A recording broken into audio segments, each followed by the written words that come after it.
तो पिछले वीडियो में आपने देखा कि लिसनिंग स्किल्स को आप कैसे इम्प्रूव कर सकते हैं। तो आज मैं आपको कुछ और टिप्स और ट्रिक्स बताऊंगी इन्हीं लिसनिंग स्किल्स को इम्प्रूव करने के लिए।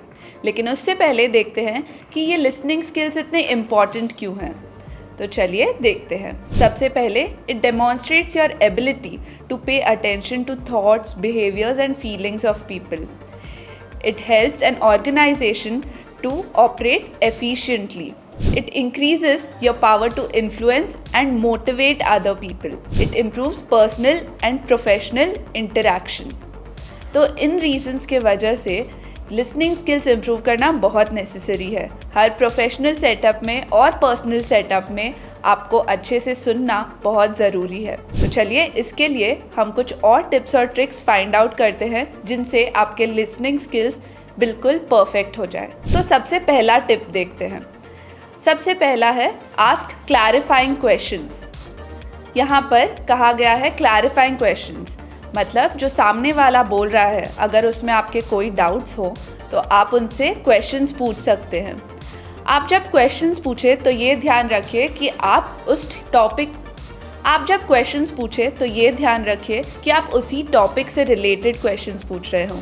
अगर आप सडनली कुछ और बात करने लग जाएंगे तो सामने वाले को लगेगा कि आप सुन ही नहीं रहे थे।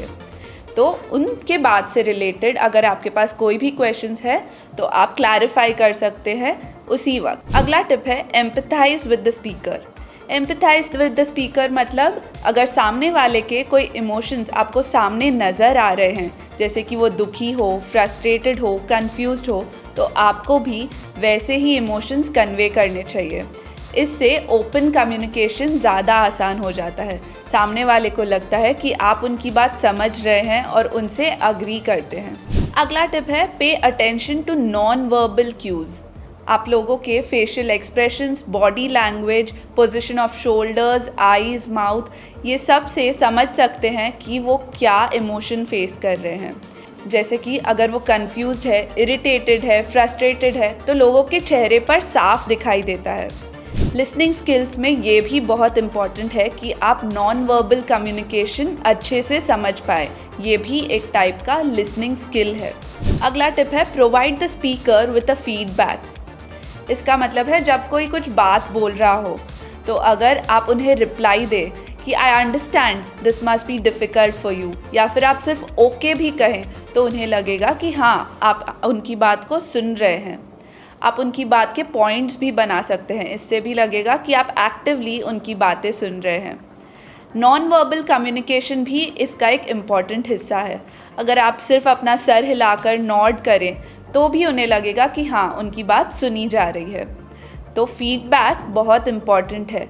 अगर आप उनके बातों से अग्री नहीं करते तो भी आप अपने नॉन वर्बल कम्युनिकेशन से ये बता सकते हैं, लेकिन उन्हें इंटरप्ट मत कीजिए। उनकी बात ख़त्म होने के बाद अपनी बात आगे रखिए। अगला टिप है प्रैक्टिस लिसनिंग। ये आप कैसे कर सकते हैं?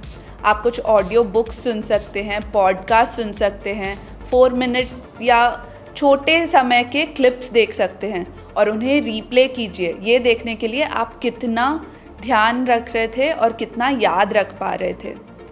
आप एक 1-to-1 इंटरैक्शन के बाद नोट डाउन कर सकते हैं कि आपने क्या क्या पॉइंट्स का ध्यान रखा था। इससे पता चलेगा कि आप कितना एक्टिवली सामने वाले को सुन रहे थे। ये एक बहुत ही इम्पॉर्टेंट स्किल है, इसलिए इसे प्रैक्टिस करना बहुत नेसेसरी है। तो ये थे हमारे कुछ सिंपल टिप्स और ट्रिक्स। ये बहुत ही आसान टिप्स और ट्रिक्स है, तो इन्हें अगर आप डेली लाइफ में फॉलो करेंगे तो आपके लिसनिंग स्किल्स और कम्युनिकेशन स्किल्स डेफिनेटली बहुत ही बेहतर हो जाएंगे। तो ऐसे ही यूज़फुल वीडियोस के लिए इंग्लिश पार्टनर हिंदी के चैनल को सब्सक्राइब कीजिए।